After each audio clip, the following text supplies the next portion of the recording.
Okay. My name is Will Scott, and I'm chairman of the Historic Preservation Commission. There is a quorum present, but someday I will learn to always hit that button. So I'll begin again. My name is Will Scott. I'm the chairman of the Historic Preservation Commission, and our recording secretary, Ms. Consoli, is now going to take the role to establish that we do have a quorum and we can begin our meeting, even though there will be no decisions made tonight. So it's not absolutely legally required that we have a quorum. I just want to enter on the record that we do. So if you'll call the roll. Dr. Scott? Present. Mr. Williams? Present. Ms. Golder? Present. Mr. Croft? Present. Ms. Brannon? Bannon? Present. And Mr. Cummins? Present. Thank you, commissioners, for making it out on this unpleasant evening, and thanks to all of you who are present for whatever reason. We're happy to have your company. Mr. Tower is not present yet, our staff member, but I think we can go ahead with what we have planned. There are no applications for approval before us this evening, and so the normal business would be any reports or communications from the staff, and then we would go into what are work sessions, where an applicant, in this case the same representative, is here for all three issues that are on our agenda, and one by one we'll work through them and consider whether the application is ready to be formally advanced as a request for formal approval. Okay? So it's more of a work session, an informal session, and Mr. Wilson, since you're representing all of the applicants, the first item on our agenda is 1014 Church Circle. And so, and here's Mr. Tower. And he's actually on time. Let the record show that he is on time. I started early. So, Mr. Wilson.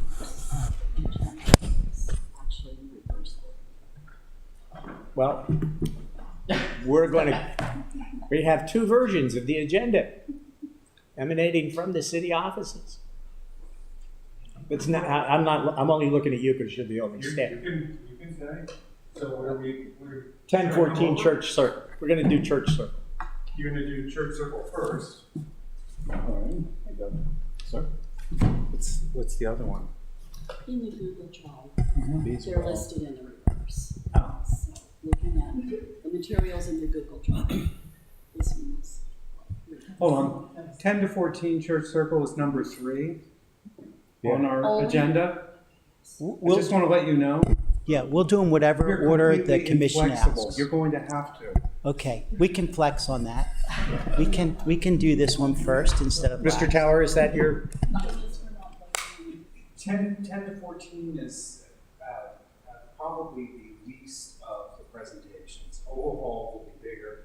So if you want to... No, I defer to your familiarity with the complexities of the individual applications. See, we haven't, for those of you who are new, we haven't seen a staff report or documentation except for one project, happens to be Ogle Hall. So we're going to go ahead and take that.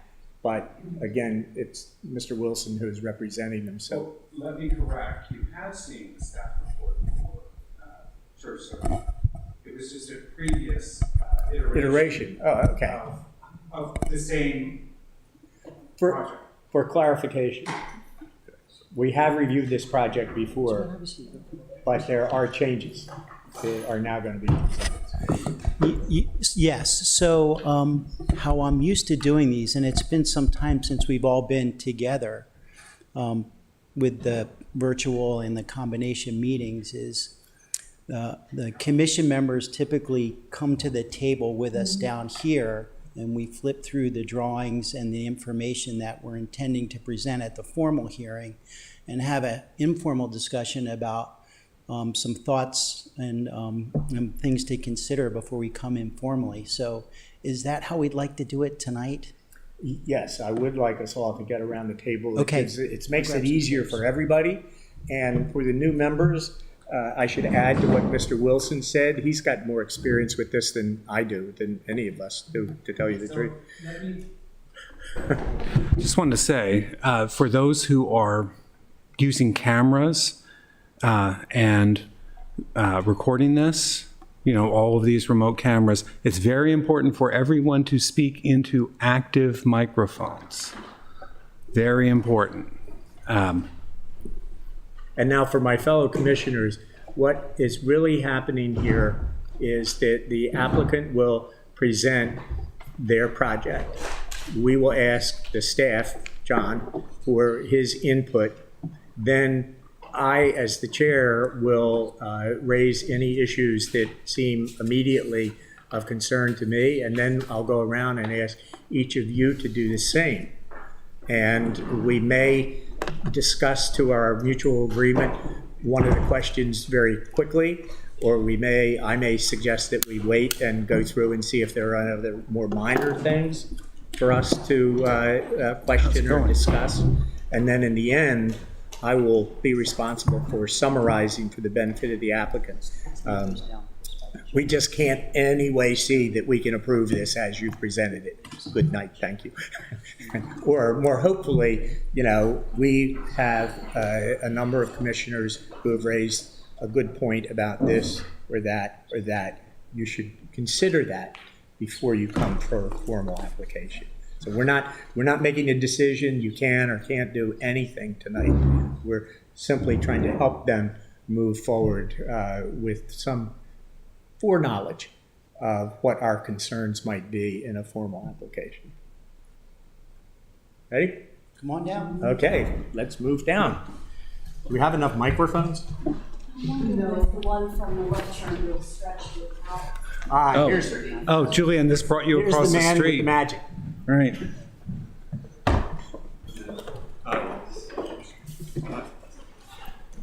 I'm not used to. Do you want to bring this one? But in the advent of today's world, I How are you? Hey. So, of particular importance is the whatever it is on your. No. Mr. Reilly, a member of the commission, has just arrived. I meant to throw this out on my way in. I did think, you know, it's going to make this a lot more fun. It's my turn. You have kids, you know his work.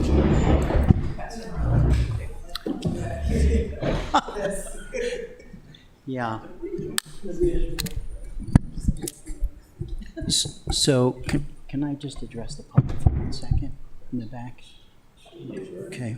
So if there are people here who are interested in this presentation, you're welcome to come on up and take a look at what's presented for this particular project.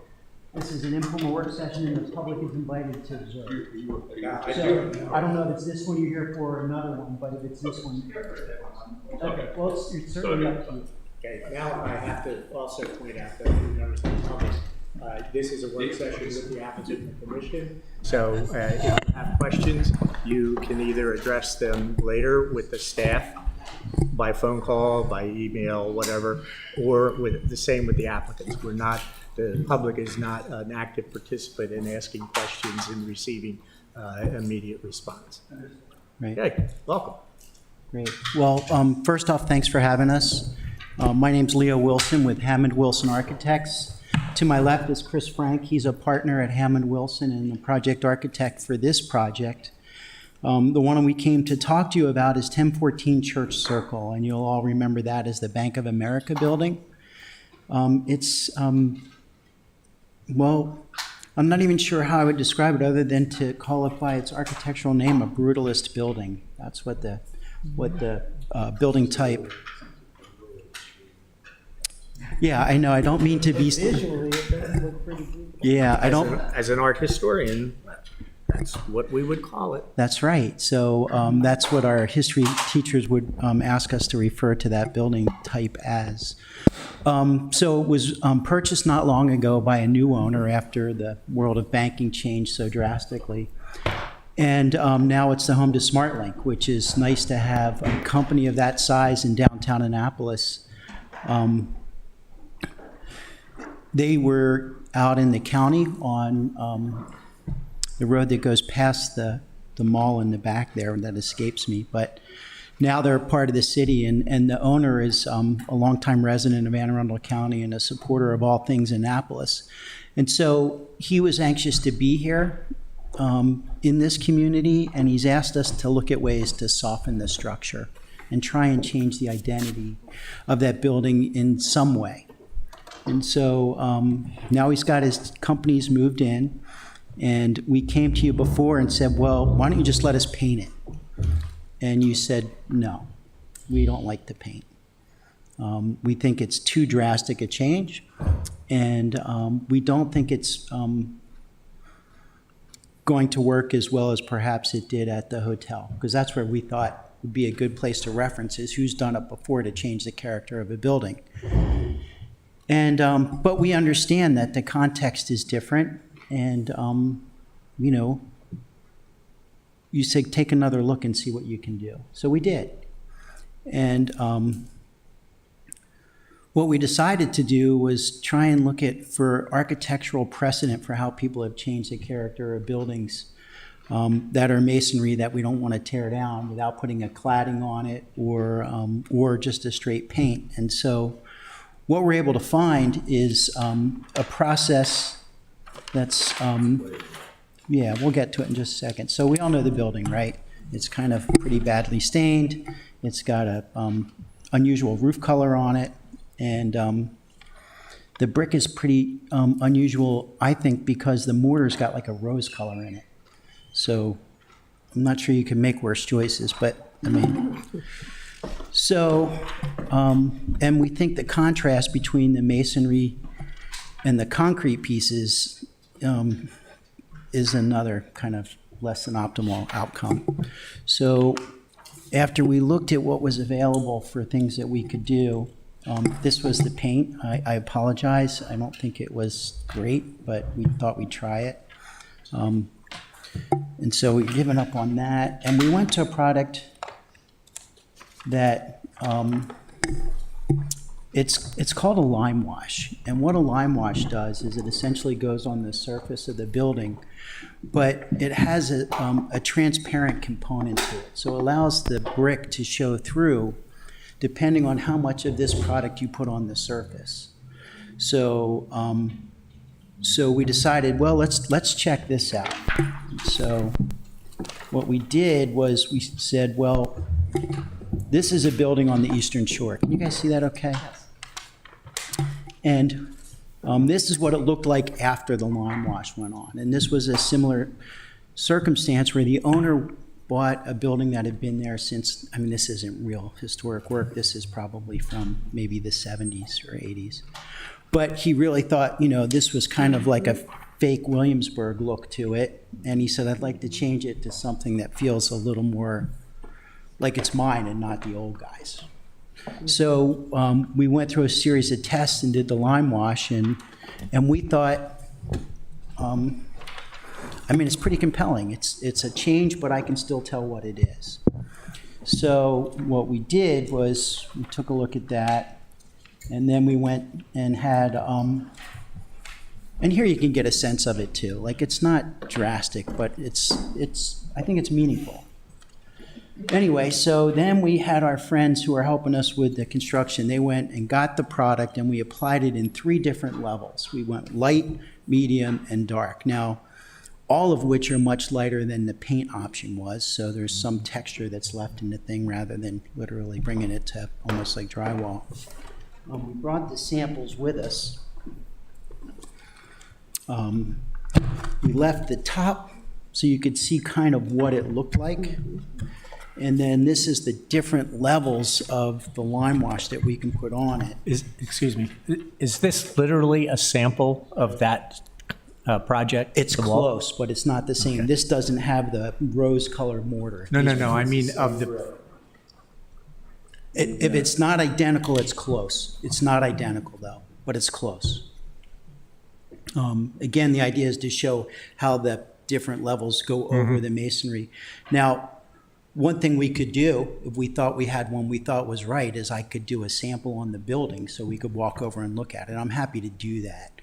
We just didn't want to put it on there because I don't think we're even allowed to do that technically, start painting things without. Well, you can paint. You can't paint unpainted brick. Yeah, without well, approval. see, that's what this would have been.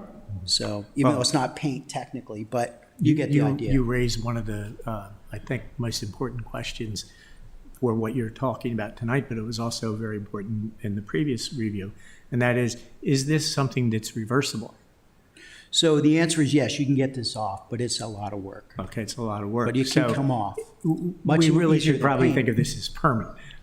Well, we could Living- pick a spot that's less visible and we don't have to do a large section of it. You know, we could test it. Okay. Come off within a couple of days, is what I've been told. Okay, well, that's, A couple of days. okay, that's good information. And then this is If you what, don't like it, you can take it off in a period of Within a- 48 hours. Yes. So if you put it on and you do the whole building, you have 48 hours to reverse your decision. Well, I don't think that's Hold that completely true. I think what happens is if you go back in this with muriatic acid, which you would wash masonry with afterwards, you could get it off. And that's what you would wash it down with after you did a brand new wall, right? That's how you would do You it. know, I assume that I don't want to interrupt your presentation, but I assume that the porosity of the brick is such that this is going to become a part of the brick. Because essentially, it's a masonry product. You're talking about calcified lime and water. Typically, it's a lime wash. so it really is lime. There's no other color. It's basically white, and it's a question of how much you put on the surface.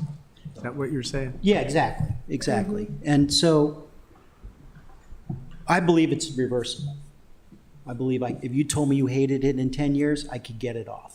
Why do I think that? Well, because I've seen people spray paint buildings with graffiti and I can get it off. Right? That is. So Here's so- a man who's taking graffiti off historic buildings. That is no walk in the park. no walk in the park, And agree, it's- but we're possible. talking about small areas, we're not talking about 10,000 square feet. Well, you're right, John. Okay. This is So- just part of an aging process as well. Lime wash naturally fades over time. Correct. It changes. I actually had a question related to that. Unrelated to this building, I have some lime wash walls in my house that I think look fantastic. What I've noticed though is if I brush up against the wall, it comes off very easily. Would there be a sealant that's used, and would that alter the way that this is, way this looks? So the sealants, when they go on, they tend to darken it. But when the sealant dries, we don't notice a color change at that point, but it does affix it a little more carefully. This product probably will not come off when you rub it. So That sealant would make it a lot harder to change later. it would make it harder to change. It's not coming off now. This, No, I can't, I mean, it's on there pretty good. it's there. Yeah. So. Looks like we But could. this isn't a historic lime wash.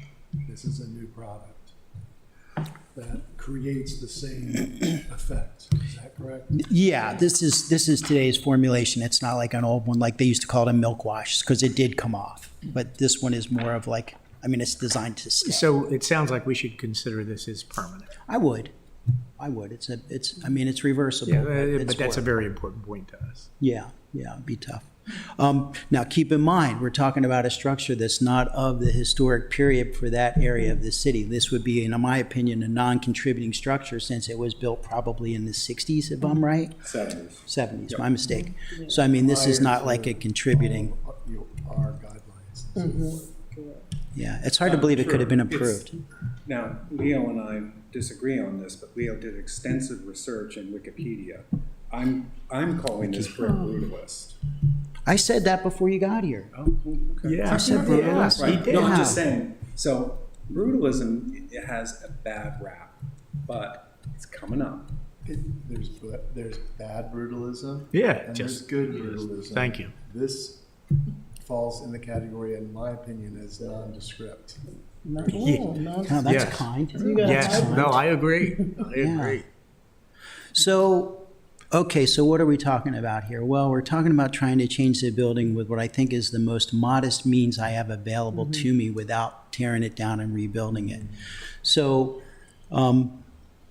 I mean, when Chris and I looked at it, we thought that the lightest one looked like it worked pretty well. Maybe the medium, the dark seemed like it was almost too close to the paint solution we had. So what I would recommend we do is put on maybe the medium in a small area, like a 1x1 square, and look at it and see how we all feel about it. That's my recommendation. And then maybe we can have our contractor do that like in the next coming couple of days, and then invite you guys to go over and look at it. And then maybe John could relay us some information about what the thoughts were, and we could come in and say, yeah, that's the one we want to present, or we want to drop it down or lift it up in terms of the, So of the right color. now, that's the only thing you're asking us to consider? That's it, just putting this on that building. Well, we only have these, but if you guys had direction on which one you thought might work, I'll do it on the building. There might actually be a picture. Is there a rendering? That's what I'm, yes. Well, we made renderings of it, but these are in-office. Pretty opaque. Yeah, so here's, Is that? that's nothing. That's today. That's the lighter one, right? And then there's the whitest one of the three, right? And then we just did a couple views of it. Like again, there's what. Today. And honestly, it's unusual that it looks that good. It's a nice day. Yeah, sure. I was going to say, if I may ask a question also to the commission as well, you know, obviously I'm a newer member, so I want to better understand, is the predominant concern here the precedent that might be set, or just wanting to have like an ability to influence a very prominent building in church circle? My response to that is that we have a precedent. We have a number of buildings that have been painted. The most obvious one is the Waterfront Hotel, and that's paint and a bright Would light. lime wash change the precedent, I think is maybe. No, I don't think so, because the idea is what you're doing to brick and whether it's reversible and how much it changes the appearance of the building. But to me, as a member of the commission, the crucial issue is that may be a mediocre building, but as a historian of American art, I think it's representative of what was a popular movement and historically significant. But it's across the street from the courthouse and from the church, and even of the building that's undergoing the transformation into, the one that sort of looks like it's Tudor English. That's a historic part of the fabric of the neighborhood. So what I'm looking for is something that dials down the building. And at the moment, this seems like a viable option to me. I'm not a historian of American art, I'm a historian of American money, unfortunately. We had two objections last time, if I remember. One was the possibility of the permanence, which I think we've addressed. The other one, though, was that the paint made a brutalist building look more brutalist. And I think this solution does the opposite. Yes. It softens it in a way. So our main objection was not the permanence, but the fact that Yes. it didn't fix the brutalism of the building, and this does. Yep. It looks, it's a really elegant solution, I think. Yep. If I may, I have one question about the future. We've now applied a finish to that brick. Does that mean in 20 years, when they decide to sell this building, a new person comes in, well, it's already painted, go out there and paint it, and we're done? We can't review it at that point because it's already been had this finish. Interesting point. Well, can you just approve it with just the lime wash and not the paint? And it's approval specific to the finish? I wouldn't approve it with the paint. I still would be of that opinion. Yeah, right. And my rejoinder to your very pertinent question is, hopefully there's still going to be someone in John's seat, there's going to Yeah. be someone in our seats, there's going to be a code and a preservation ordinance. But will they have the history of? He's got the point. That goes to the precedent. Right. Yeah. The point is, some people would consider it painted. And, you know, But they- also- they come on the weekend and, well, it's already painted. What is painted can be painted again. And in 20 years, who's to say that someone actually picks up the fact that that's it's a finish that isn't a paint and not a paint? Because now we don't have the people. Correct. That's- Well, that's- one would hope, but I think what Bill is saying is there may be some ready, shoot, aim in the future, because it's already, it would be painted. Is there a way any ruling can say, hey, this is a specific type of thing, this can't be painted in the future without further approval, and if they did it, then you'd have clear, minutes from a past meeting? But that still means that someone has found that ruling sitting in a little cabinet back in the corner. Digitally. Well, most of the projects that you guys have now are recorded digitally. It's not like we're going to find a file, because there are capsule summaries on almost every building in the historic district that did at one time live in your office, right? There are those for more significant, fewer for vernacular buildings, and even fewer for those that would have been built at this time, because most of them were actually done around 90s, 80s, 90s. So this would be a really new building at that point. Sure, but the search, What kind of approvals did this have when it was built? Well, I'm not sure, because historic buildings were removed in order to build this, and it was several, and I hate to say it, but I don't remember them. Who designed this building? That name will not be revealed. I'm just kidding. it wasn't their only building in this city. Is it Birch? No. I don't recall. I had that last time I came, and I don't have it today. Is it in here? No. I share Bill's concern about 20 years from now, but I also feel like we have a business that wants to locate downtown. They're responding in good faith to a concern we had about their first attempt to soften the building. We agree that this looks better, although this isn't approval, but it sounds like the mood is that we like this a lot better than the first solution. I'd hate to deny them a solution which we agree is good now out of concern, very real concern for what's going to happen 20 years from now in a commission we can't control in a city that may have I different agree laws. with what you're saying, and I think that Leo has actually introduced something that gives us a way for him and his team to step forward and for us to be more comfortable about whatever decision we make in the end. And that is, I would suggest that you do go ahead and paint maybe a 2-foot square. Yeah, we can do that. And then give us an opportunity to come back. On the South Street side. On Yeah. the South Street side, yes, sir, we can do that. There's a spot where it kind of goes down into the parking Yes. underneath, so that's not so visible. And right next to it, Yeah. I think, is the RGB mural over that way. Yeah, yeah, I know. So where the- we'll kind of put it over yeah, there. Yeah, yeah. Yeah. I think that we can't, I don't sense that we're feeling very strongly about yes, no. We're still kind of wavering. And I think that's a next step, if you're agreeable to take it, that lets us have more to feel confident about a final decision and gives the applicant another opportunity to try and see if he can meet our expectations. Are we asking them to pick one wash and do it, or are we asking to compare 3 potential washes? No, they said they would pick the middle one. Yeah, I think only the middle one, because the other What one does is the too staff dark. say? If this commission is favoring reviewing a sample, which I think everyone is, I think it should not be a sample of the product that you pick.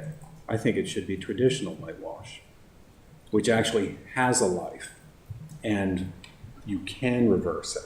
This, I'm not sure that you can reverse it. Traditional whitewash can be reversed. I'll raise you one. Should be both. I'm not so sure. Oh, about traditional whitewash? being But reversed. this seems something truly inauthentic on, I mean, they were trying, whoever the architect was trying to be contextual in the period that this building was built. And yeah, it looks pretty shabby right now because there's deferred maintenance and stains on the, you know, the concrete is more unattractive to me than the brick. I would suggest you clean the building and try to restore it to what its original was first before you try to alter it. Well, This isn't easy. This isn't easy.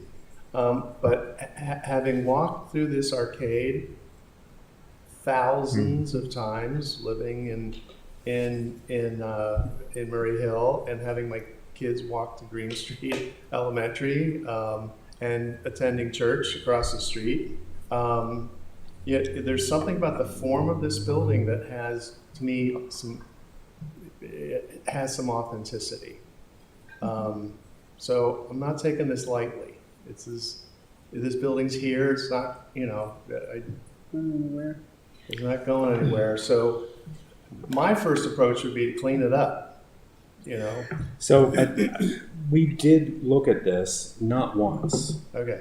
but many times in different iterations of pre-applications. There was one public hearing, but there were many pre-applications where the fenestration was changed. It was made to look like an early 20th century industrial commercial building. It was very interesting. It was just out of context. Right. For me, the context of this building is one of its most important aspects. But It's I don't brick, remember and us- it relates to everything around it that is brick, which is quite a bit. I don't remember us discussing whether the applicant should make an attempt to clean it. No, And I do think that's it's probably not going to solve the owner's desire.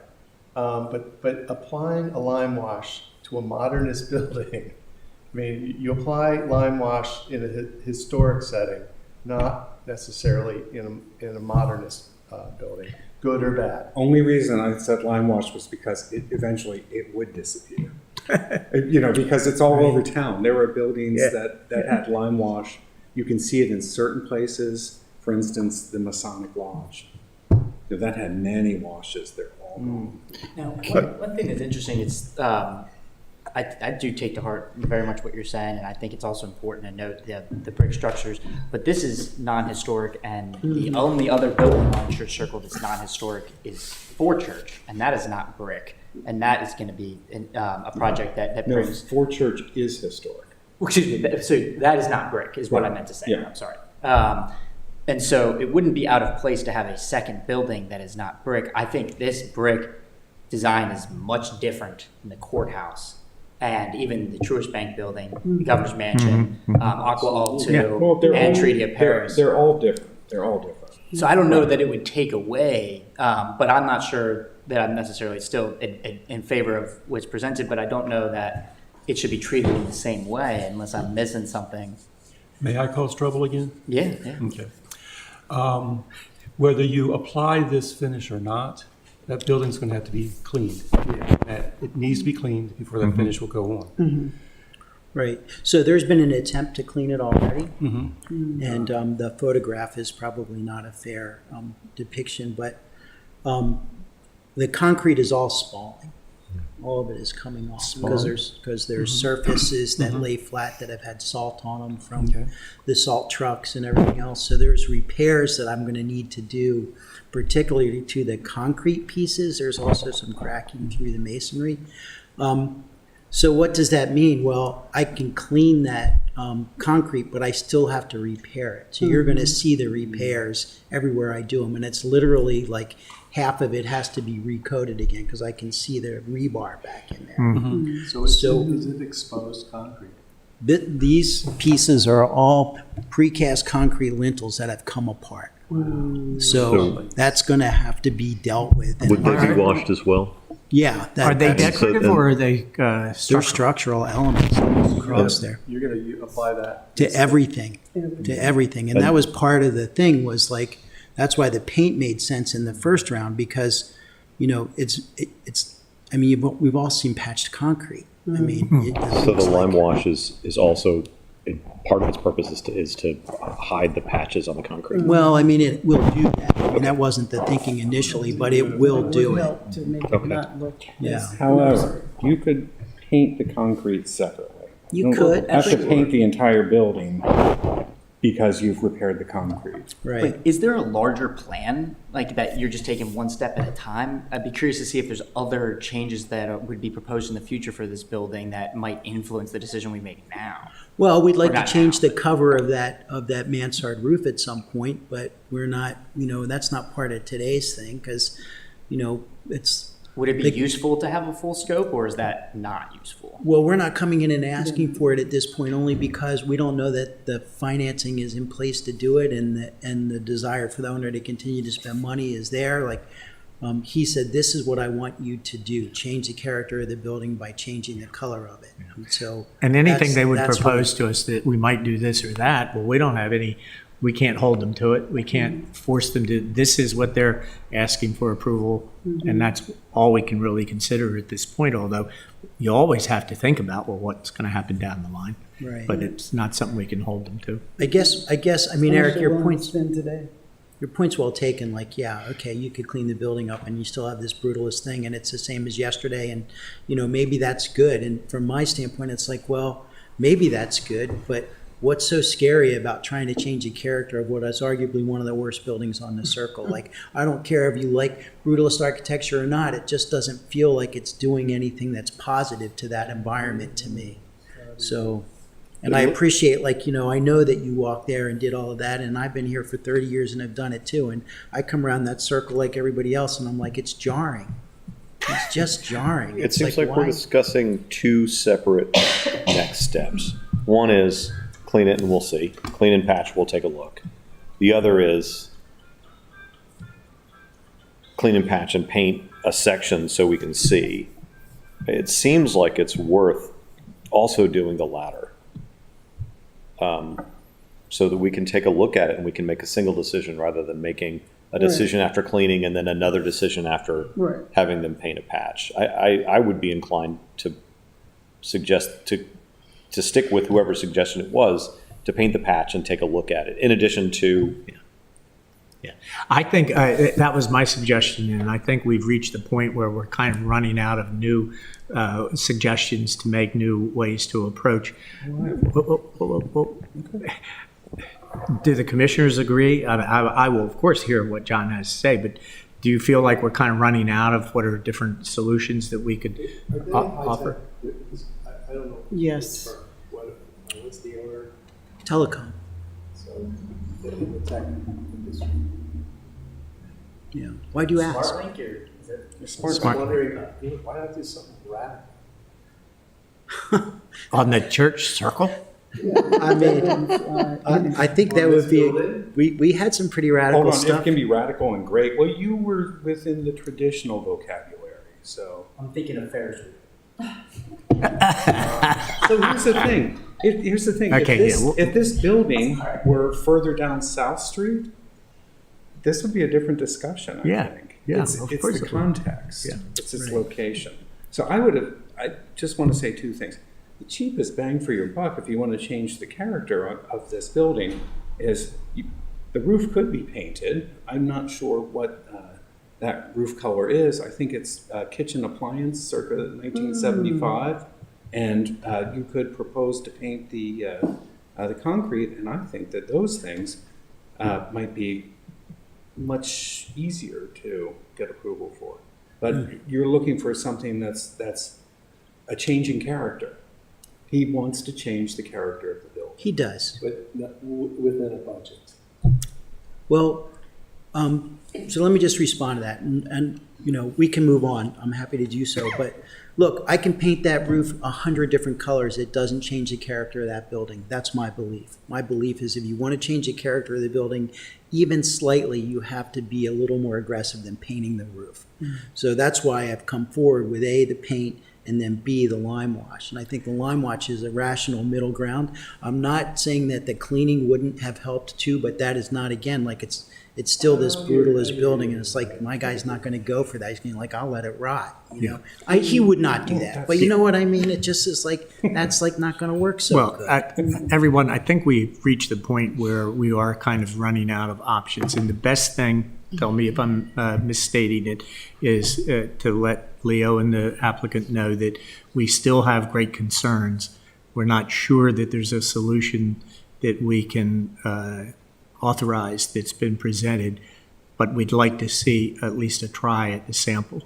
Okay. And to your point, I'd be curious if you had any outlandish models for a building redesign. I'd be curious just peeking at it if that was something that, yeah, because I do think that maybe it's just not enough of a change in it, but I wonder if there's some of that. So I don't want to belabor it, but I'd be Well, curious. So some of the elements that were proposed for this building, actually, I would say, been incorporated into your South Street design project. Some of the elements, and they're much more successful in that location.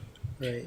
Well, that goes back to what I said, in a way. You can show us a sample, or you can come back for another work session with something that is very bold. And if you want to, if you're, if your client wants to try that. It does sound like the concrete needs to be painted no matter what. And Correct. so one of the things we talked about last time was the proposal you had was paint the whole surface uniform. That felt brutalistier. Was there ever a proposal? Are there mock-ups of what it would look like if you just painted the concrete, something that's going to happen anyway? The answer is no, but, I'm just listening to all of this, and this happens all the time when I come here, right? Like I come in with a preconceived notion of what I think ought to happen, and then, the discussion goes a little different direction, and I come back with a different thing. So what I'd like to do is go out there and put a sample of this up there. Go out there and clean up a piece of the masonry so we can see what that looks like. Go out there, clean a section of the concrete so we can see what that might look like, which it's not, but then maybe paint a section of it. And then we can come back. I'd like to invite you through John to come look at those things and then relay information to John, and then so we can move forward with a formal application. I think that sounds very reasonable and fair to all. So let's do it. I have a quick question. Is lime wash limited to a white wash? I've never seen it in another color, but that's not to say it isn't available. It's I know traditionally it's. well. So in Annapolis, it could be I just gray don't know. or yellow, white, gray, or yellow, and it also grays on its own. So could that be an option to consider something other than? I mean, if we're throwing out bolder ideas. Well, that's what I mean about, Yeah. he should prepare a clean section of, a stained section, and then if we don't like what we see, we've already presented at least one other option. Yeah. We need to move forward. So we'll take a look and see what else is available. I'll talk with our friends who did the first thing. And then we'll communicate through John and let you know what we've done and invite you to see it. And then hopefully we can come back in the not too distant future and with a proposal we think has legs. A quick comment to the Mary just mentioned, and I don't know if this is something that was shared by the commission, but given my point on this building and Fort Church being the ones that aren't the traditional brick that we see historically, I wonder if there was a way that there could be some type of play off of colors or schemes or some type of facade that would create consistency between the two buildings that aren't similar. And maybe you're shaking your head, you know more about this stuff than I do, but it's just an idea. That's where I'm at. Yeah. You're shaking your head at me or something else.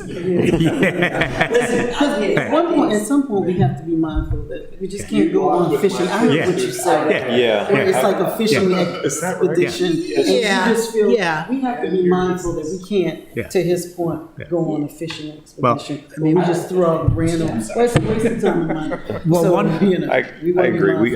We also need to give them I a agree. sense that we're going to move Completely. forward. We have to move this We've got to. forward, but I don't want to leave without saying that part of the reason that I'm glad to see a younger person on is because you'll think differently from us older folks. Speak for yourself. I'm not in your boat, friend. Well, I know you're not. Well, I know you're not. You're one of the young people. There you go. I just wanted to- I thought I was. I might be the oldest person at the table. You are younger. Having done this for 30 years plus, I can tell you I'm not used to hearing, I wonder if you could go in a more dramatic way in the historic district. That is like a new statement, so it's curious. I mean, something to think about. Yeah, what do you think the chances of that getting to yes are? Covered in zinc, right. Zinc, Lead-coated yeah. copper. Yeah. Yeah. Yeah. All right. But I think what you're proposing does soften. Yeah. Yes. Yeah. Makes it more- Significantly. Yeah. I'm looking forward to seeing the stain sample because I do think it might provide us the way forward. Excellent. Well, we'll go ahead and get on it, and then we'll come back to you guys and let you know what's happening. Okay. So thank you for the time on this one. Thank you. I'm going to hand these to you, Chris. On to the next one, because you're staying. Yeah, I'm going to stay right here. We're going to do this again, and hopefully it's easier. Yeah, thanks, Chris. Good discussion. Yeah, it's interesting. Okay, everyone reload. Get another chance at Leo. He's a real glutton tonight, isn't he? Yeah. Well, like I said, I've been doing this a long time, and I think it really is true. I come to these things with a certain preconceived notion of outcome, and I go away like I didn't get my way, and I'm not happy about it. And then I come back again, and it's like, well, I hate to admit it, but it does get better through the process sometimes. Well, and Leo, the other thing I can say is you don't come back salty. No, I mean, we got to keep Some people going. do come back, yeah. No, we got lots to do. We only got so much time left to do it. He does. What's He just next? doesn't do it in front of us. Come on over and with Barbies. We'll do it We later. appreciate it. I have. I just got to do one thing for me. Please speak into mics. Look at you mostly. Yeah. And he kept putting it in front of you too, but you just would not acknowledge. Which one are we I'll put on? better on. He kept swinging it around. either So way, going back to the agenda, who's next? Doesn't matter. Okay, Whatever so you got there. what'd you bring up? Okay, You pick. let's do Ogle Hall. That's exciting. Yeah, we'll do that. Is that all right? So We're do you all have a- waiting with bated breath. Yeah, it's cool. So again, my name's Leo Wilson for the record, Hammond Wilson. This is Andrew Fishback.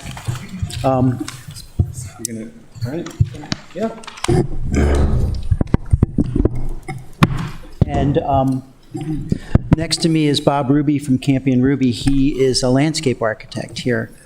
You may remember prior discussions on Ogle Hall at 242 King George Street when the current owners were thinking about turning it into a more public venue, like an inn or something that involved also public use. Since that time, they've elected to put the property on the market, and I'm working for the contract purchaser to try and figure out what we're going to do with it. Most recent use of this property was for the offices for the Naval Academy Alumni Association, who has since moved out to area on the Academy grounds with a nice new building over there. So the gentleman who's interested in doing this work came to us and said, well, wasn't it a house at one point? And we said, well, yeah, it was a pretty cool house. And he said, well, I'd kind of like to turn it back into a house. Do you think that's possible? I said, well, I mean, it's less work for me, but yeah, we can do that. So we did some research on this project, and I'm just going to go through this quickly. We all know where it is, the corner of King George and College Avenue. And then, so there's the site. We know where that is, the zoning and all that. Doesn't matter to you guys. Historic district things. So then we always start with the Sanborn maps in areas that, have had so much history here. And the Sanborn maps show us what the uses were over time. And so We can see the earliest iteration of this that we have, which was from 1885, shows a residence here that went across the property line to what we believe is the first townhouse over there. And there was a connection to those two, which is curious because they don't look like they're of the same time to me. But Leo, in the history that you provided, that's not correct. That wing was removed later. so, And the duplex was built afterward. yeah. So yeah. FYI. So that would explain why they don't look like they match, right? There's the townhouses on the next one here, and this is 1921. So, anyway, Were they two different lots? It's subdivided. so we looked at all that. So then we went back and looked at some of the imagery that we could find in the record. And so the Academy used it a certain way, and they didn't have the necessity for some of the more residential elements to continue. So what? How long ago? Last week? They probably, well, they may have seen this, but I don't know. So there's the entry which we see now, right? We all know where the entry is. But there was a covered porch on the side that has since been demolished. The other interesting feature for me was that there was a porch that faced out to the street, College or? to King George, that kind of looked like the main entry at one point, and there was like a raised porch out there, which is now just steps. So Are we looking at the College Avenue side right now? this is College over here, and it looks like this kind of today, right? No porch over here. This is College back in the day when there was a porch off of that entry. This was there. But the front of this house was always on King George. Yes. Yes. Main entrance. Right, I and guess it that's, depends on how you looked at front, because there's a parking lot on the backside where people would pull in. And the Yeah, front so- has always looked more or less like it does today, as far as we know. well, there was a raised porch over here. Here's a little better quality picture of that King George front. There's a porch on the front and then the covered porch on College Avenue. Yeah, It's a just little more easier to clear. see. So the raised porch is the piece that I'm referring to as, like, that was something that was part of this structure that was removed. Either it was rotting apart and not rebuilt, or for some other reason it was removed. But that was the original fabric of the building. So we got a site plan that shows what we've got there. The interesting components of the site plan are that there's a carriage house over here on the side on College Avenue, which is really not a garage. It's more like a guest house, I would say. The Academy used it as more offices. So I think there were 2 offices on the lower level and 2 offices upstairs. Could I interrupt? It was never a carriage house. It was built after 1930. We call it a carriage house. Well, but yeah. It isn't. It never was. So let's just say outbuilding. Is that, you think, more appropriate? Was it a garage? We don't see evidence that it was ever a garage. Did you? No. Yeah, we It didn't was a see. structure on the premises that we used for some purpose. Yeah. I'm not sure, because Ford K. Brown, who was the author and still living in the neighborhood when I was a little boy, lived in Oval Hall. He was one of the owners. So he was a Tudorist. Yeah. Who was Ogle? He was a colonial governor. This was his residence. Yes, built for him, The wasn't it? thing with the carriage house is it has a basement. So It does would have- lend itself to a garage. Well, the real question about this building is, John, is it historic? Is it significant? The little, What we're calling the outbuilding? Yeah. It is not. You know, its form is, let's say, colonial revival. Yeah. It's simple. It's almost like the Chase kitchen that fronts on. yeah, so if the applicant said, I just want to do away with it, it's not really a big deal. Sounds like they want to keep it. Well, that's not a big deal either. Well, we'll show you. I think they want to do an let's- addition to it. Yeah, we'll show it to you. He's gonna tell us, we won't have to guess. So another structure on the property, so you have to remember this was used in conjunction with 49 College Avenue as all offices for the academy. So there was kind of a court that ran through the back here that they used for social functions. But there was also a large physical plant that was housed within an enclosure in the back corner that has all of the, I think it was a big boiler back there. So anyway, that's what we had today. So we went in and documented the existing floor plans. There's the lower level. There's a catering kitchen in the piece that faces the garden. The open space on the area that faces out to College Avenue, and some service stuff in the back, which included a commercial elevator and bathrooms. This is first floor? This is lower level, down in the basement. First floor is really pretty straightforward. You have, somehow the door isn't shown here for some reason, but I think that's a detail. When was this building, when was it built? 1730 is the beginning. Right. There are a lot of additions. A lot of changes. So the same as many of the historic homes in this, within.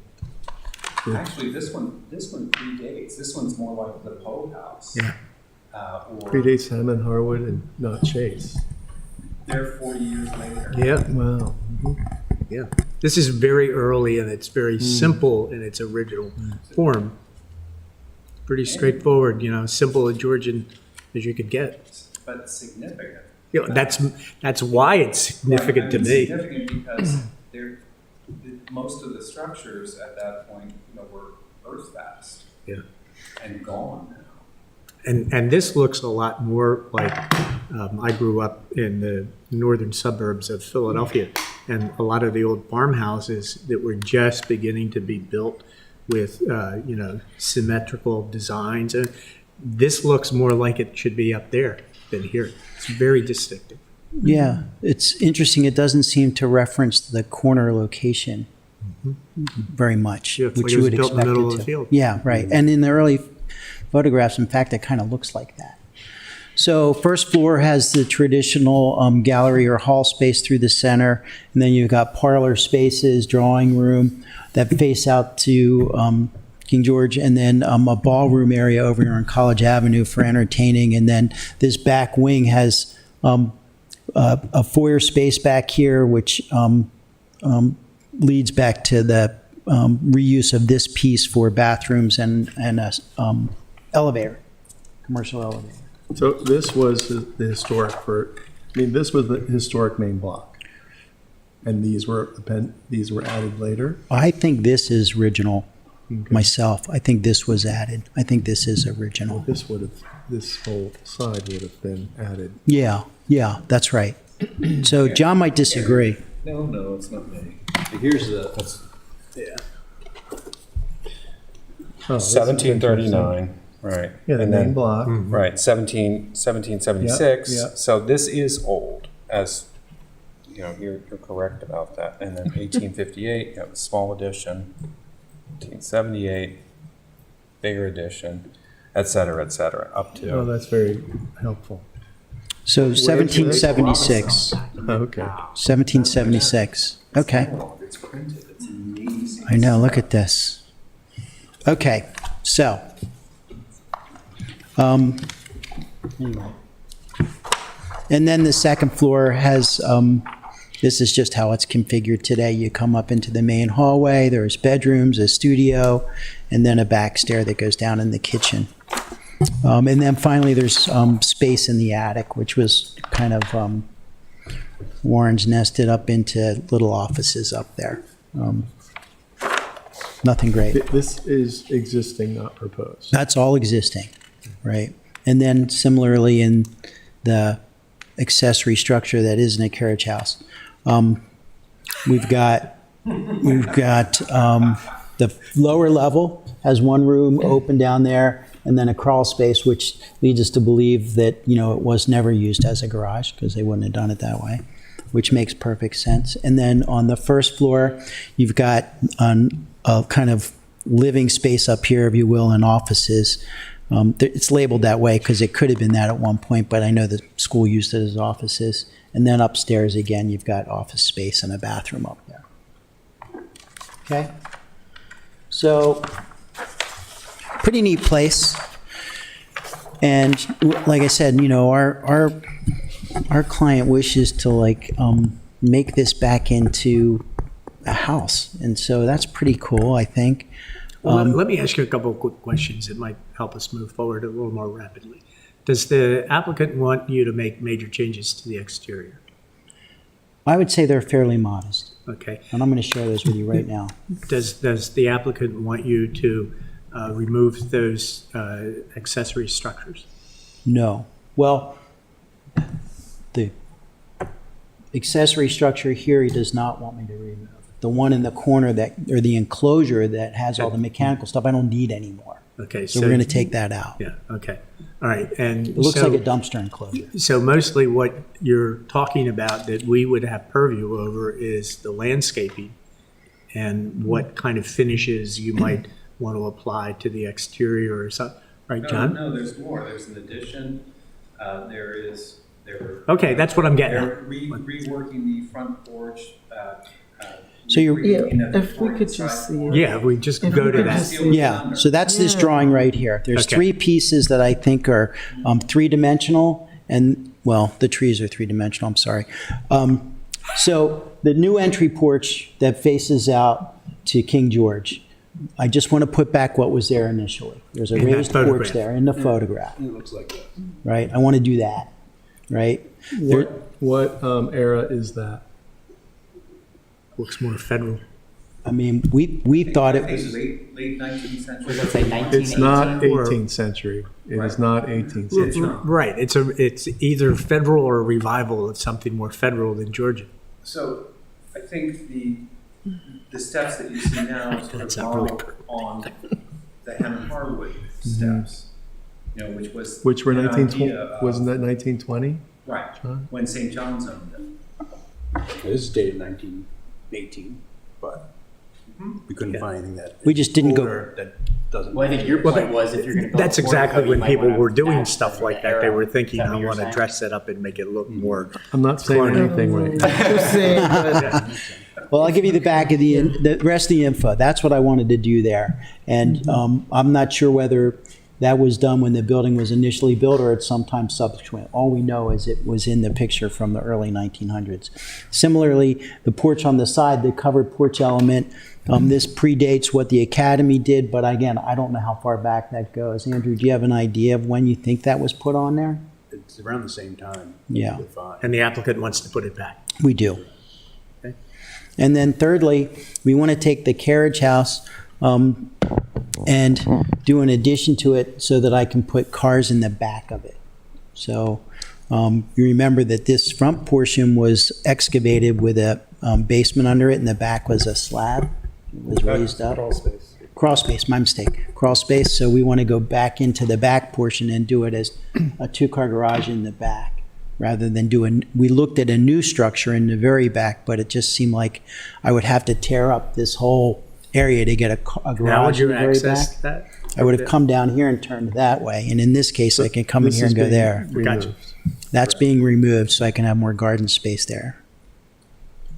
So those are the physical changes to the structures. I can show you those in a minute. And then we found photographic evidence that there was a drive in here. And you can see You can that. see this, this image here. So we want to go back to that and put a horseshoe-shaped drive in A there. lot of paving.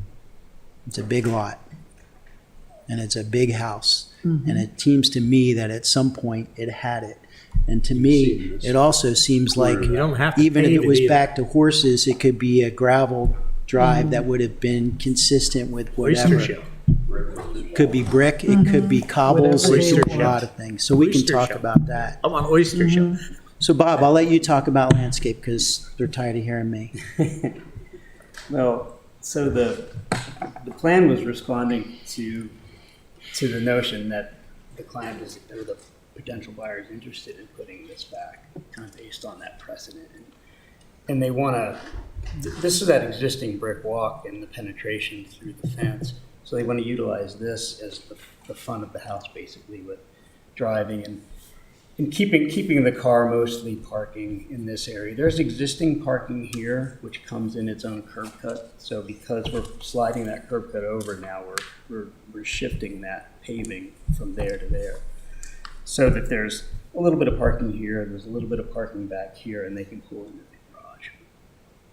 And so the garden space back there as it exists with this structure and with this oak tree is going to be preserved as a garden space in this plan, you know, with some kind of fence that references the era.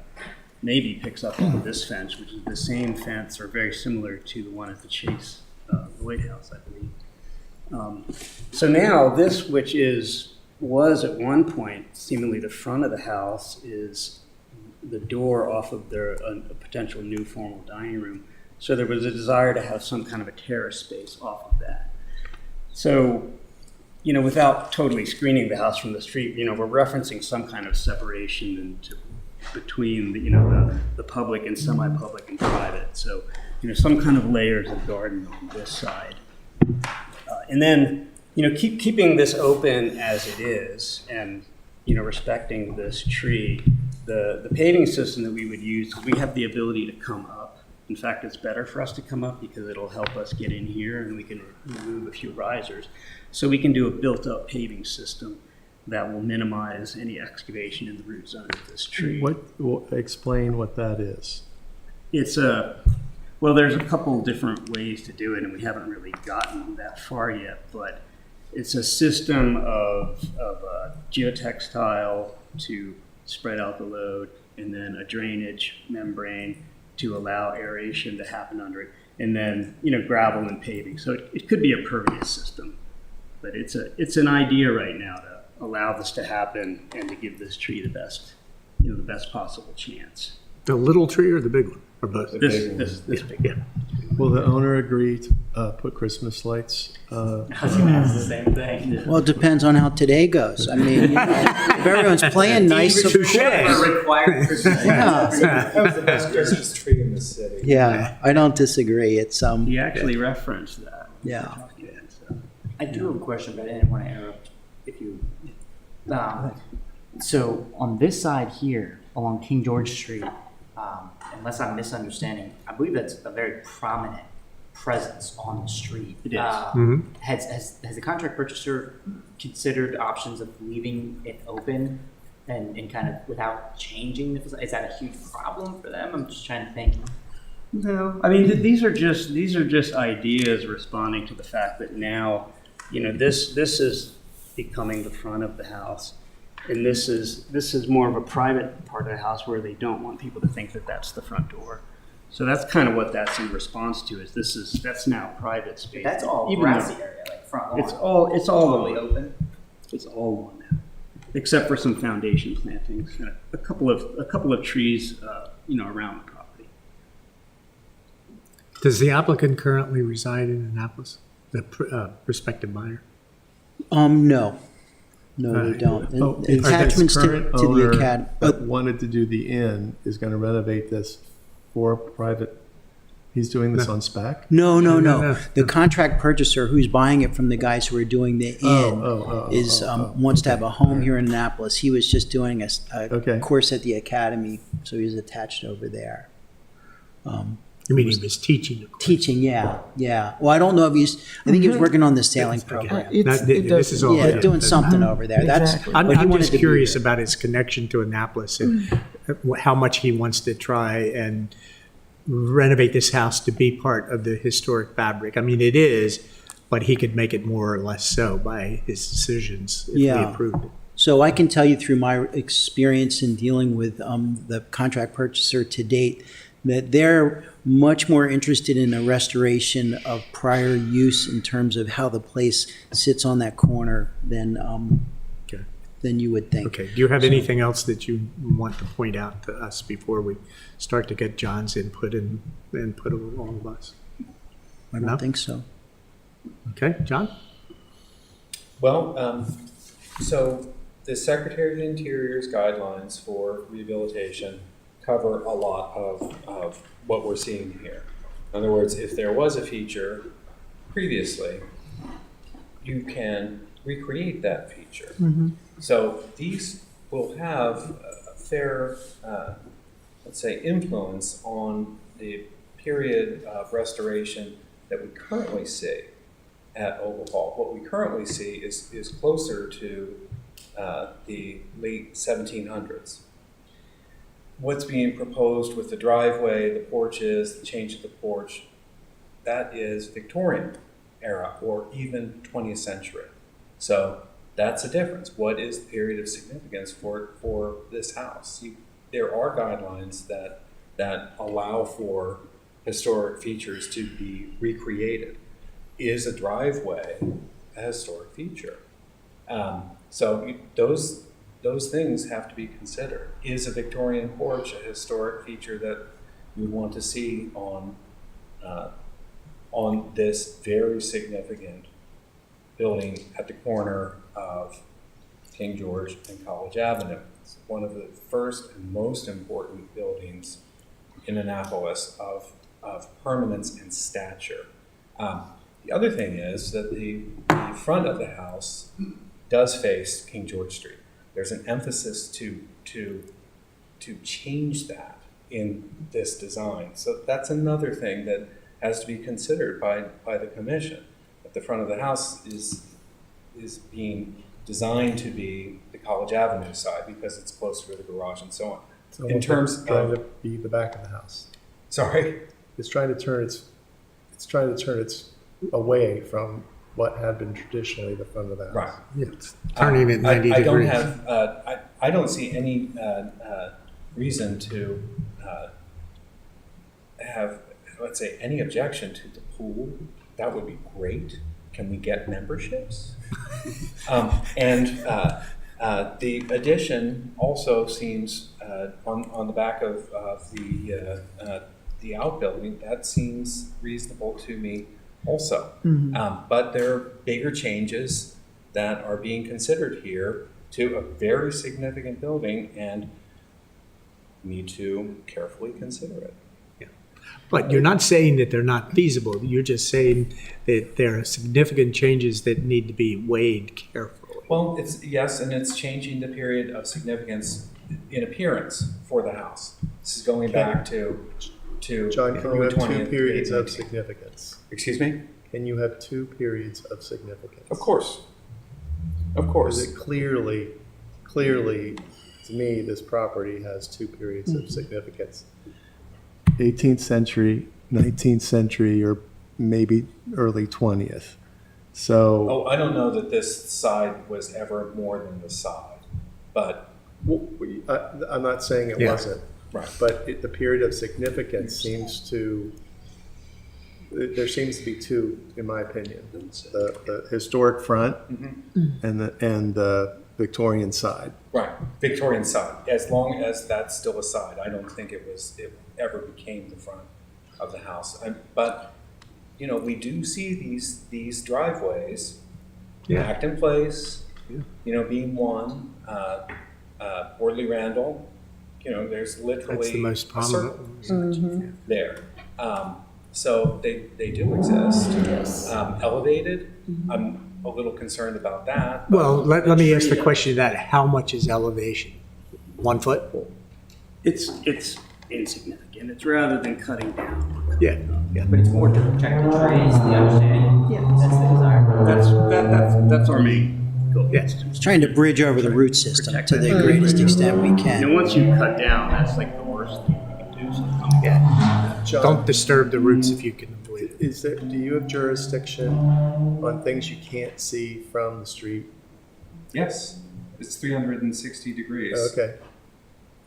And a 360-degree review. Now, there are a lot of things on this house that are over-engineered, change character, especially in the basement. But the original features on the interior are certainly very interesting. The exterior is probably the best preservation for the entire house, of the main house.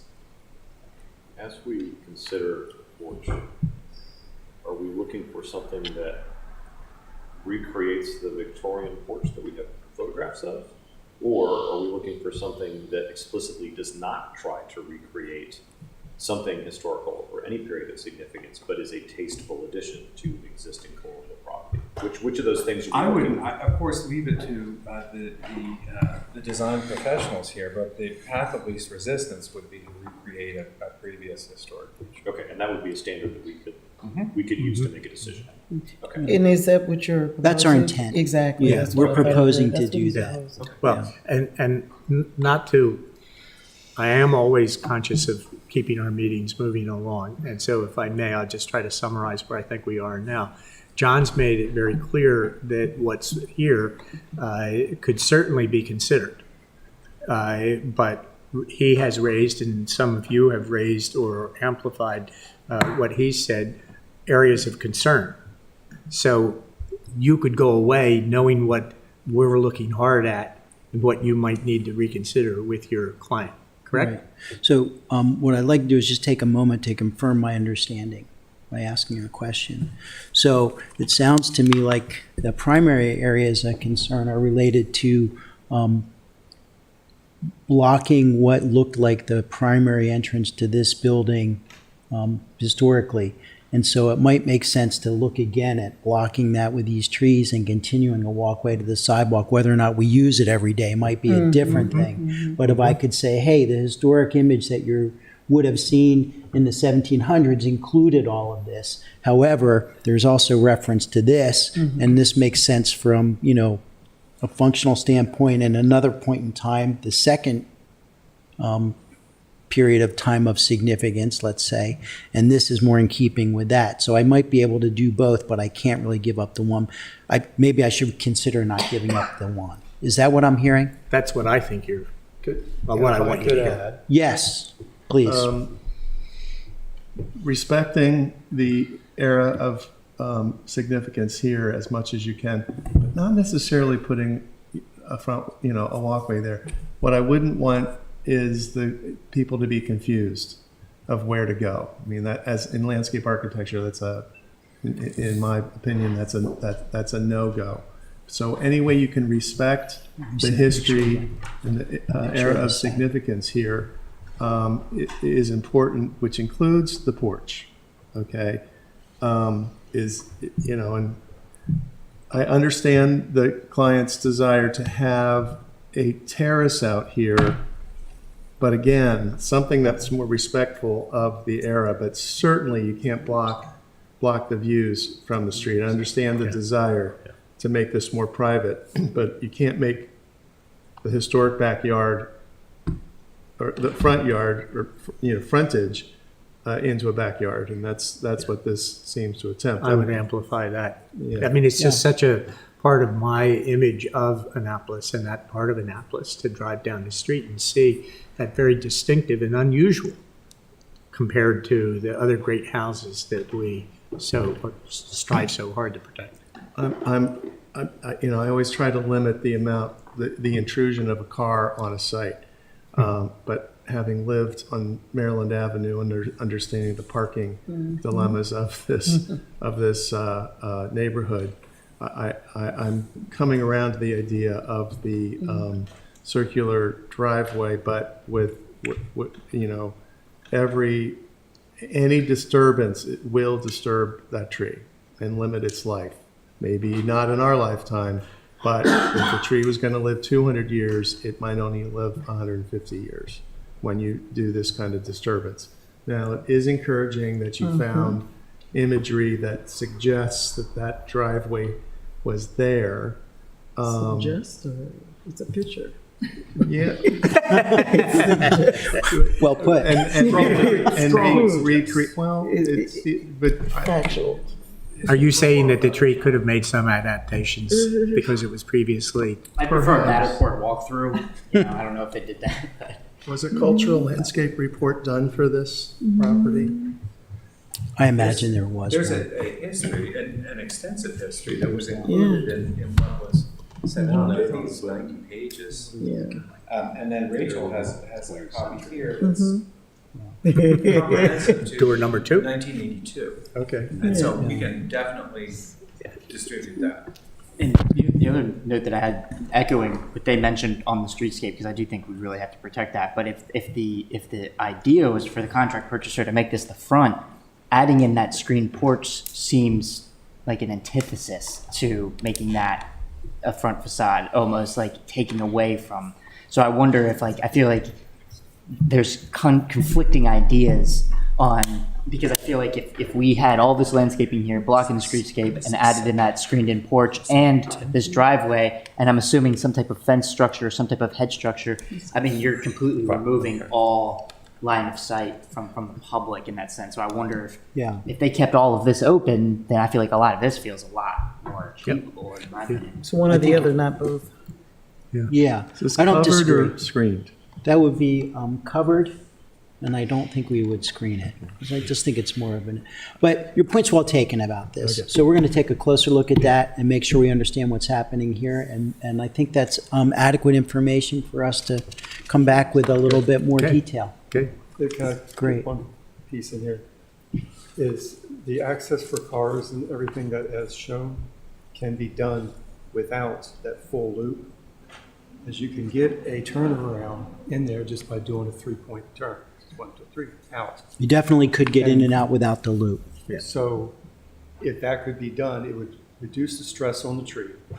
You could, that entrance there would still be viable as a walk from that point, a walk from College, and then you have what would be, I would say, a visual front of the building off of King. Yeah, I'm not so sure my guy's ready to give up the Circle Drive. I think that might be Well, a but you heavy have lift. the information that we all are Yeah. concerned, and When you he come needs to back- think about it. Yeah, sure. When you come sure. back, have did we have an existing site plan?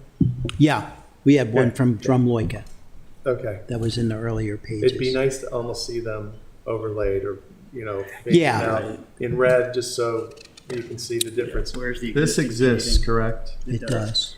Yeah. Probably It's in the- 20th century post I think so. alumni Yeah. hall. Yeah. We couldn't find any pictures that show it in its current state that date back beyond early or late 21st century, sorry. 20th. I'd also encourage if these, Late 90s, early if these could go and we could have canopy street trees along King George Street, I would propose that. Yeah, I think that's a They're rational. lacking at the new alumni hall glaringly. Yeah, it's a little sparse. I think that's great. Thank you all for the help on this one, and we'll come back with more information, taking into account what we learned today. No. So, Like an existing survey, that's- yeah, that's awesome. It's a beautiful building in its simplicity, and it's certainly historically significant for a Well, lot of reasons. that's why I was excited about this particular opportunity, because we're not trying to like rebuild the wheel. I'm just trying to put the wheel back together to something my guy can use. Yeah. Which is, And the Circle Driveway was part of that. yeah, At some right. point, yeah. Right here, So- so on that plan. was John, just a minute. Little tidbit.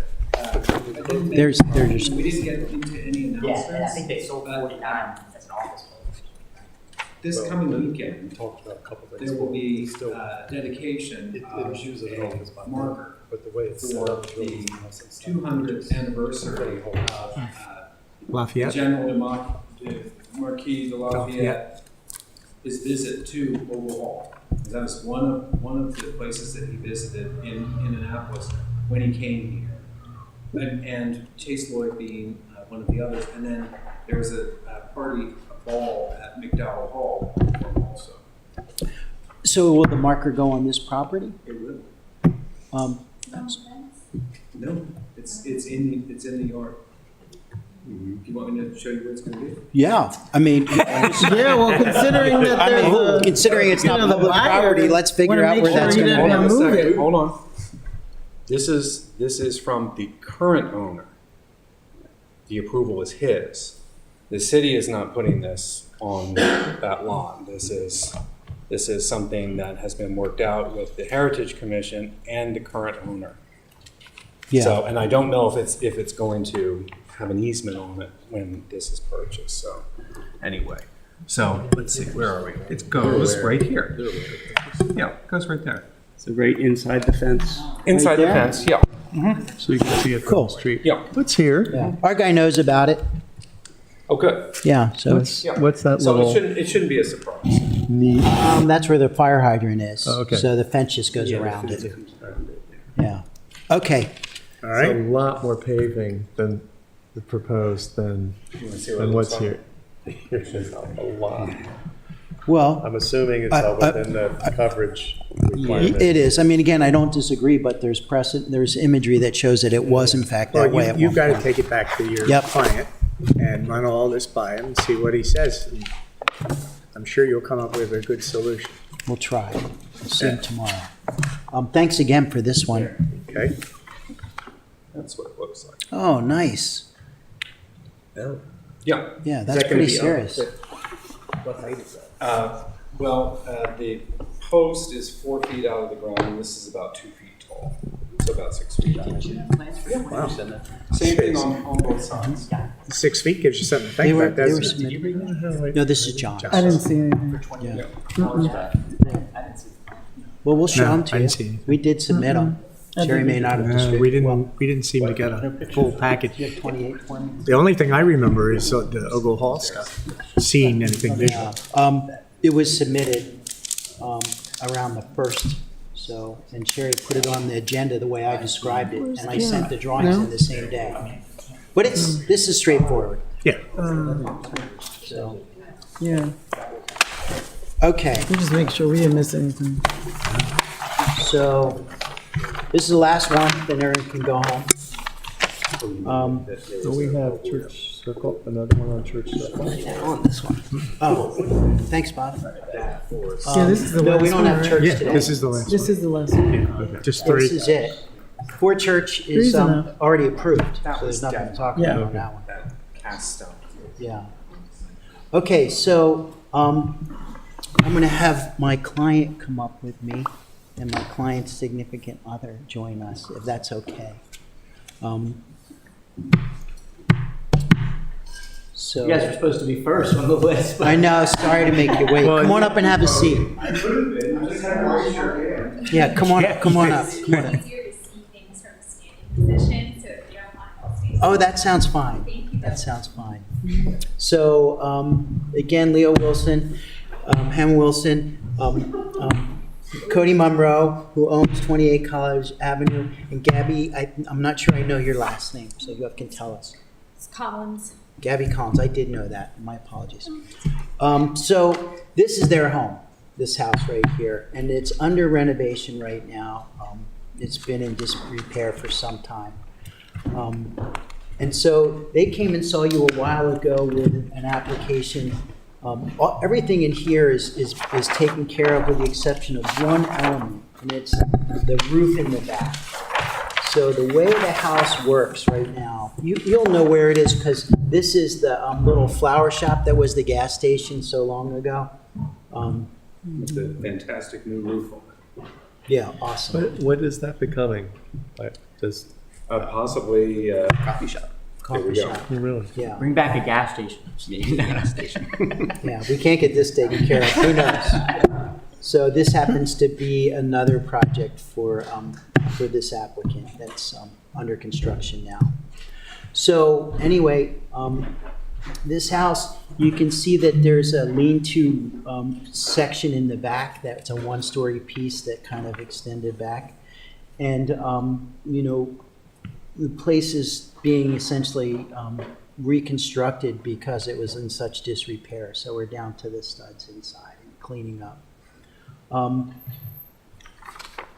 The ask is fairly straightforward. If we look at what we have today, we've got kind of a low one-story roof piece here. I think this is this? Looks it to be. Yeah, this is what I want. So what I've got is I've got that sloped roof that you saw in the initial imagery, which is down here, right? And all I want to do is put a handrail on that back portion so that I can have a deck outside there. And the deck is where I'm going to put the mechanical units right now up there. This conceals them from view from the neighbors. We did have one neighbor, at one point in the prior application, we were gonna put them on the side of the house downstairs. And there was a question about the noise and all of that. And I had questions about the aesthetic nature of it and the ability to get around the house. And so, and the prior application had a more visible handrail assembly to this deck in the back, so it looked more like a deck. And so there was a question about the appropriateness of rooftop decks, which is in the guidelines.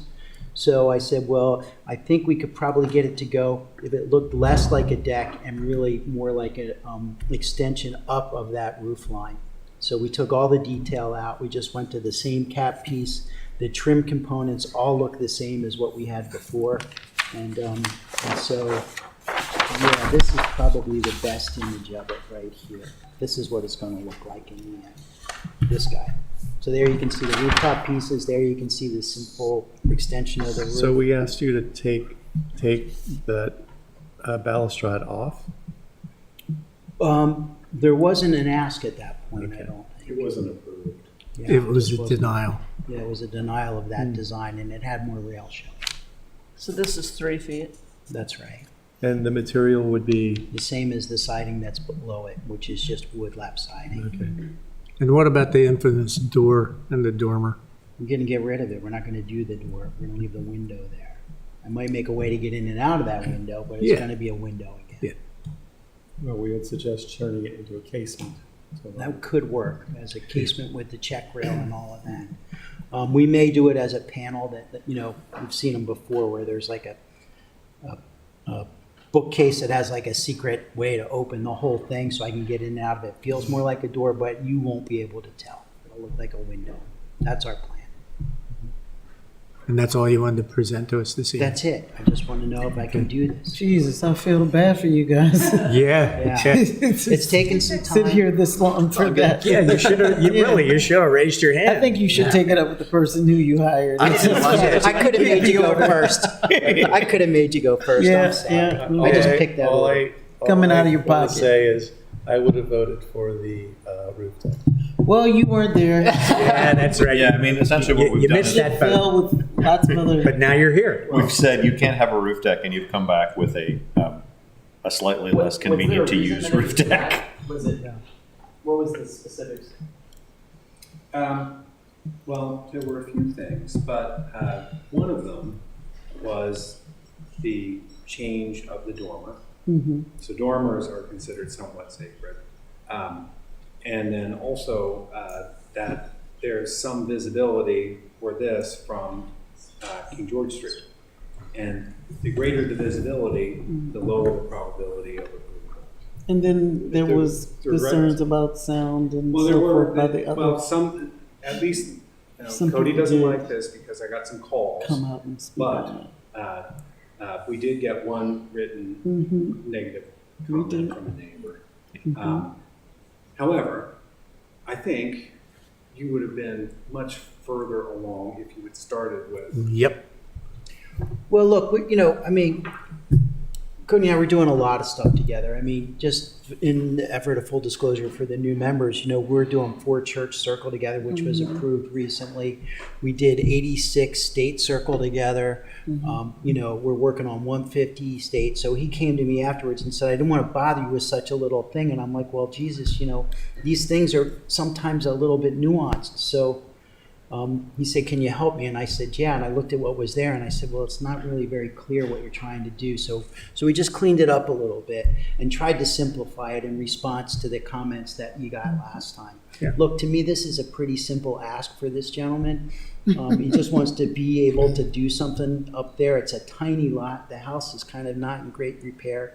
So these are the types of things, though, I'll tell you as a commission, and I'm not on my high horse, but I'm just saying, like, one of the things I think you have to keep in mind as you move forward is what kind of obstacles are we putting in the way of a common homeowner that would make them less anxious to be part of the downtown environment? Completely and it's agree. this type of thing. that Completely makes agree. it so I'm going to hard. disagree entirely. Well, what else is going on? Because the market is so hot these Well, houses are going like This isn't And- part of our agenda, Right, John. I'm just John, saying, Either one of you. this Hey, isn't- hey, this fellas, isn't a fellas. simple thing. This is a conversation for you two to have Yeah. somewhere else. All right, This is a let me great say this. response. I want to John. make a statement about preservation that you're doing.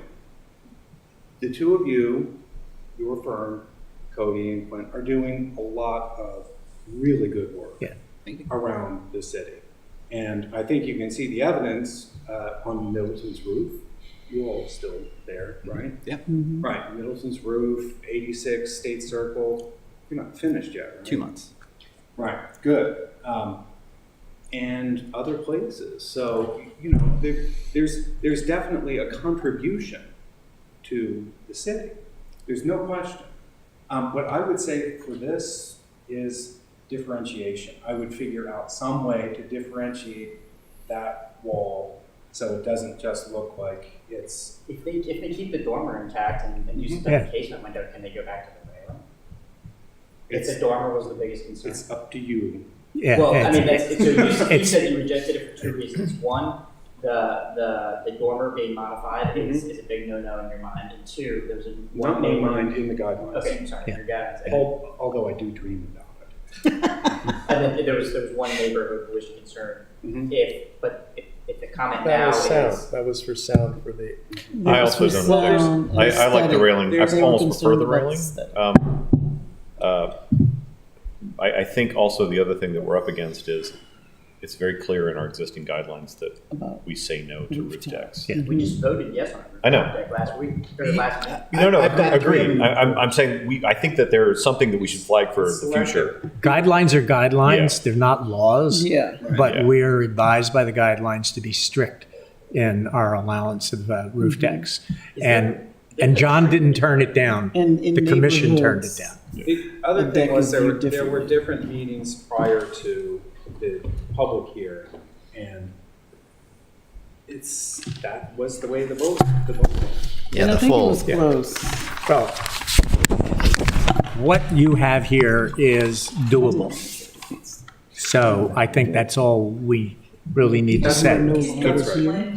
I wasn't here for So you Under pretty much have full configuration. You're sitting out it's there, good, it's are you good. looking at And a then solid whether- regardless of what the structure and before guidelines you say, step around people and wanna see be able out? to It was a combination. So the first 2 feet or so were solid wall, and then there was a single horizontal bar and then a second horizontal.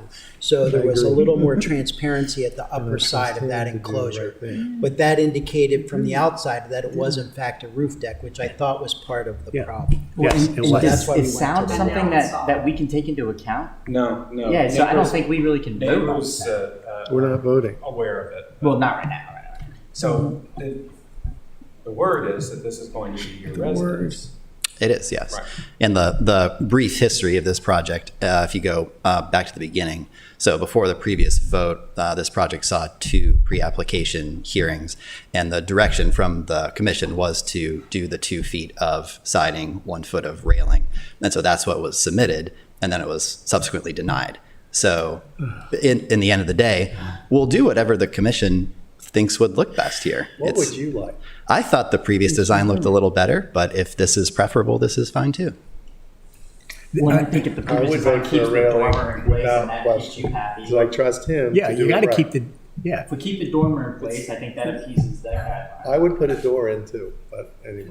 Maybe a single casement window. No, I'm just kidding. But is there a sense that if they come back with a railing, which they prefer, and some of us prefer that the commission might approve it? I'd like to give them something useful to go away with.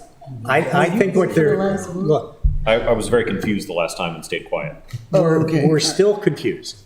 And we're still giving them Don't say confusing measures. we're, I'm Okay. not confused. Okay. There are conflicting opinions among the current commissioners. I'm not hearing that. You're not? Well, I wasn't. I thought that Yeah, that's- what I was hearing was that while this would probably work, there's a preference for something that was a little less tall with the second rail showing. Am I hearing that correctly? From me. Yes. Not for me. Okay, so that's why there is conflict. Yeah, I yeah. haven't seen it either, but I feel like that's a little bit better. This is not attractive. The other wasn't terribly attractive either. Okay. Well, maybe we'll come back with something that looks a got little 2 feet softer on than the this right, with a the rail, other but one it's back. designed in a slightly different I way. haven't even seen That's what we'll I do. know, but that's what they're saying. Are those HDs of the process? We think the units, they're Sanyo mini splits, and we think they're probably about maybe 28 inches. They're not very tall. She's doing some of her own work. Well, even if you saw a little bit, you'd have to look real hard to see it. So, but I'm thinking 2 feet would cover 80% of it. And they're in a corner. What are you showing on the drawing? That's 3 feet right now. So that, That would work out just fine for us. I'd like these guys to be able to occupy the space, though. Does that fit? Does that? it's not meant to be a deck for occupancy. Well, you can certainly still go out there, though. I mean, we're going to have an Yeah, you an can go opening. out You there, go But you have and sit. the safety height. Well, I can do the 3 foot with the 2 foot solid and the 2 foot as open rail. That's what I would need to do. I can't. Just remember that we're going to go out and stuff all the time without any parapets or any guide. They have this gear. If it was commercial, I would have to have a railing if it was within 10 feet of an edge to service that equipment. And it would be a metal pipe rail that I'd have to put up by code. So in a residential case, I don't need all of that, but it sure makes it a lot easier for the guy to service if I can get him up there. And I would like to have a 3 foot rail because I have to carry the liability insurance for drawing it without. Right, but I think you also are concerned about the liability when a couple of beverages are consumed on that space and someone trips over it. Right, that's the first call is why it wasn't at 3 feet. And that's to Exactly. my attorney. So I can't draw it with less than that, if I can let you out there. Which is why I did not build it. You could make that argument. I think the challenge we're running up against, and I think we're going to come back to in the future, we've seen in the past, is that there is more tolerance for roof decks among the commission than there are in the guidelines. It feels a little bit like we're fighting with our own guidelines. That's true. Well, I think But- there's precedent if it really is like a specific location that has a lot of historic prevalence, but I see a tree right here, next to what will be a coffee shop, and I just don't see that being a prominent line of sight that needs to be protected in the same way that other lines of sight. Doesn't bother me. There are other Doesn't bother me at all. I views completely agree. where you can see from neighboring houses straight to the back of this house and that deck level. So there's two houses across the street and then one here. Cecil, as you're approaching Wait, so the intersection. Yeah, as you drive down College in the direction of that intersection. Well, I guess what I'm saying is what the I mean, neighbors my are looking goodness. at. I'm not concerned They about see a neighbor even looking more. at a house. I'm concerned about a neighbor's view of a prominent historic structure being obstructed.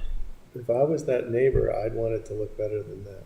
Yeah, like I would think if you're blocking view of the State House, if you're blocking view of Ogle Hall, maybe that's a legitimate consideration, but. Ironically, Well, there's this- another one 2 houses away that looks like this. What's 2 it- houses away. When was this? When was the original house built?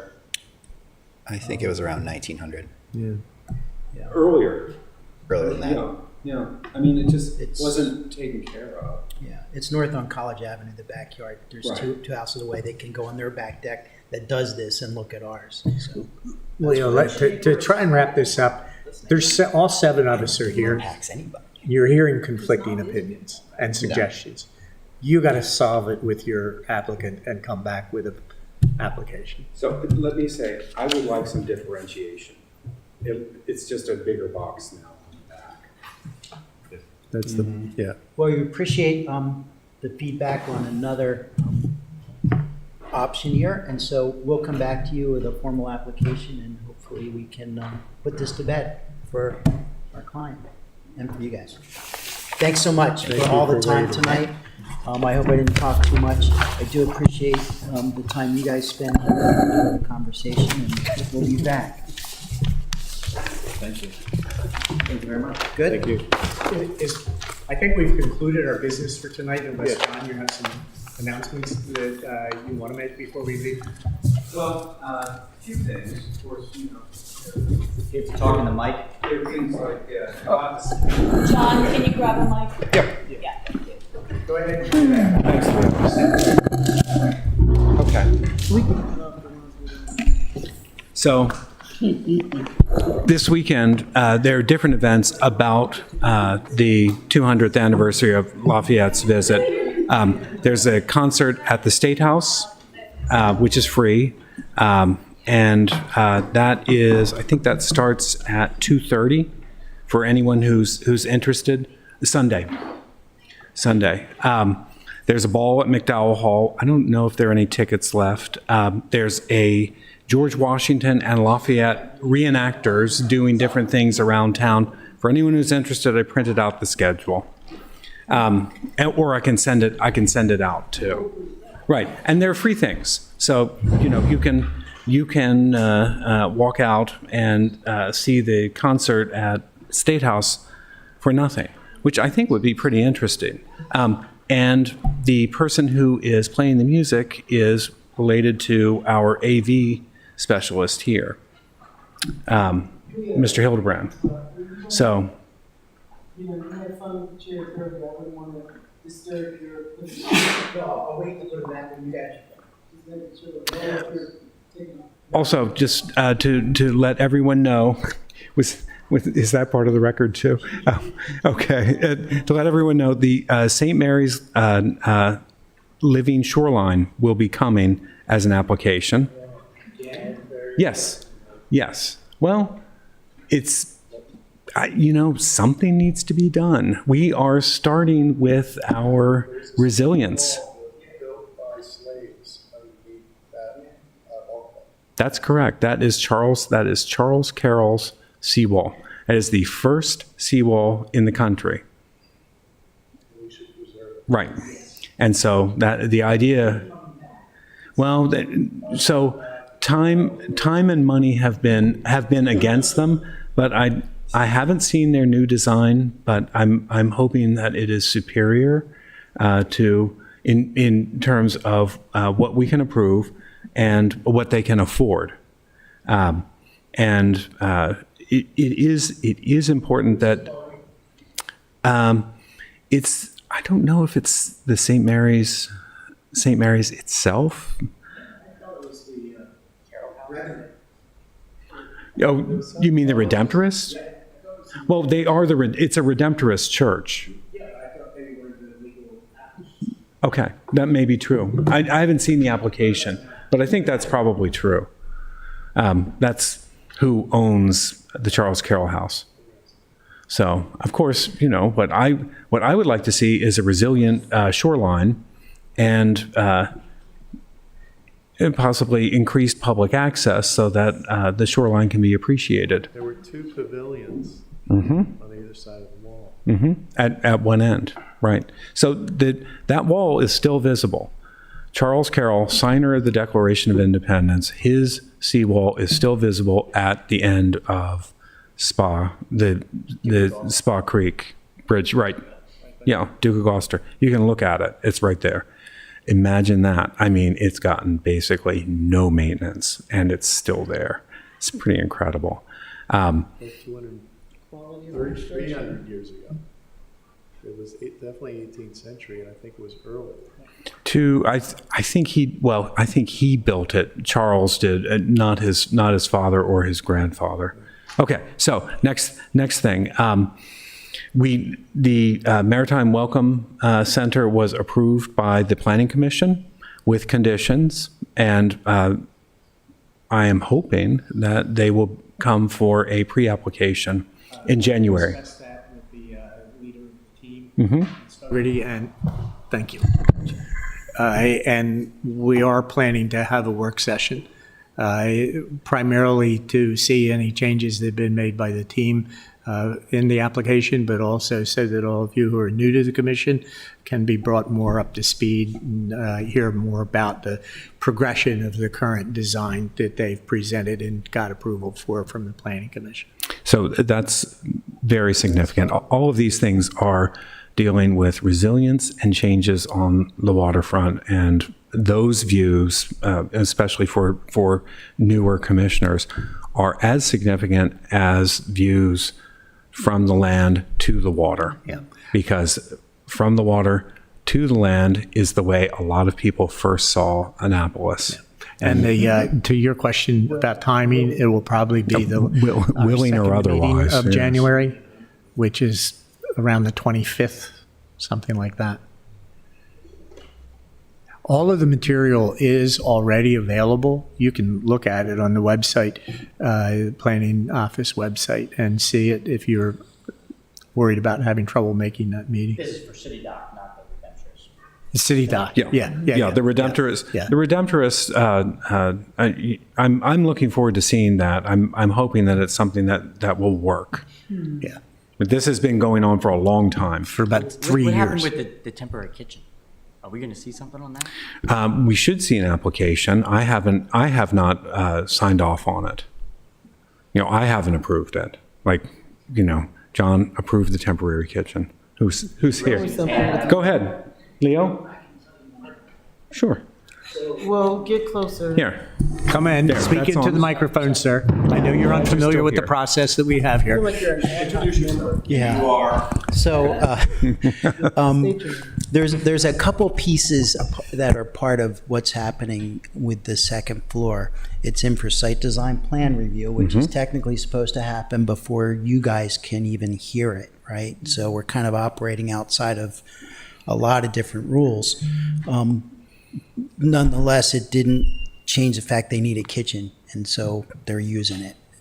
So the health department's given us a conditional approval. We're working through issues with the fire marshal because the hood needed to be tested by a third party, which was done yesterday. So what I need now is the process for the site design plan review to conclude, and then I can come to you with an application for what's already there. And the information I got at the last pre-app was, Leo, you need to put some signage on it that says this is not staying, essentially. And then you need to put some screening around it so that we don't have to look at it. And to me, it's like, well, I won't argue. That's what we decided. Yeah. This is now. decided. I think it could be improved with whitewash. Well, but I think lime wash would be more historical. That's going to leave a John? mark. He just wants to whitewash the project through the process. So that's what will happen. You'll get it eventually. I mean, well, I won't say anymore. Okay. We'll get it soon enough. I'm looking forward to seeing it. Other announcements for the good of the order? If you're not saying things that other commissioners might be interested in. Yes. Next Thursday, there's an open house at Hammond Harwood House with William Buckland explaining the architecture of You're kidding. that building. Who's portraying I Buckland? don't know. Well, I'm going It's if on I the can. It's on. our Yeah, I saw it. Yeah. Wow. That- Okay, that that's sounds very like fun. valuable. With Yes. champagne and oysters. Next Thursday. Hold on. Yeah, hold on. You should have whispered that. Yeah. All right. Do I have a motion for adjournment? Motion. Second? Second. All in favor? Aye? Aye. All right. Thank you all.